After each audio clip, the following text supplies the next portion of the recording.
Қайырлы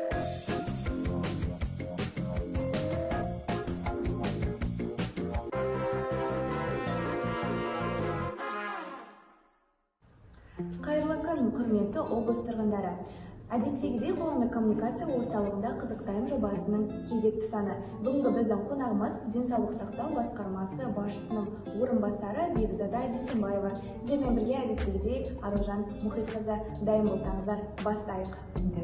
Менің есімім Бекзада Дүйсенбаева, осы облыстық денсаулық сақтау басқармасының басшысының орынбасары болып жұмыс жасаймын қазір. Енді жалпы медицина саласында жұмыс жасағаныма 34 жыл болған. Әр респираторлық инфекция ол негізі салқындаудан және кейбір жаңағы сақтау ережелерін сақтамағаннан болады.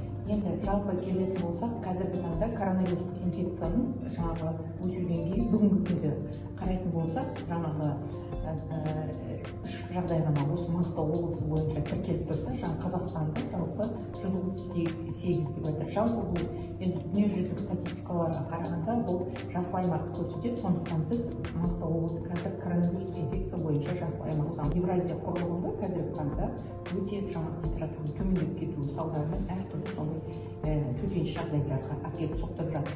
Енді біздің Маңғыстау облысына келетін болсақ, Маңғыстау облысында да өз тұрғындар да өздері де соңғы күндерде осыны сезінген болар, күннің салқындағанын, және ерекшелігі Маңғыстау облысының ол көшеде 10 градус немесе көрсеткенмен жалпы біздің жел және ылғалды жаңа ауа райының несі ол сезіну несін бірнеше рет көбейтеді. Біз мысалы жедел респираторлық инфекцияда бөлек мысалы 10 градус температураға келгеннің өзінде әртүрлі жаңағы үсіктердің дәрежесі бойынша алып қалу мүмкіндігі жоғары десек, ал біздің Маңғыстау облысының ол 2 есе жоғары. Білім министрлігінен жаңағы орта білімді басқару министрлігімен қазір басқа жаңағы оқуды тоқтатып жатыр ғой, енді онлайн режимде болған жағдайда әрине видео болады бала, ал егер офлайн режимде оқитын балаларды әрине алып кеткен дұрыс.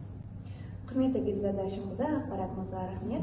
Құрметті өңір тұрғындары, сіздер ауырмаңыздар, әрдайым жылы киініп жүріңіздер.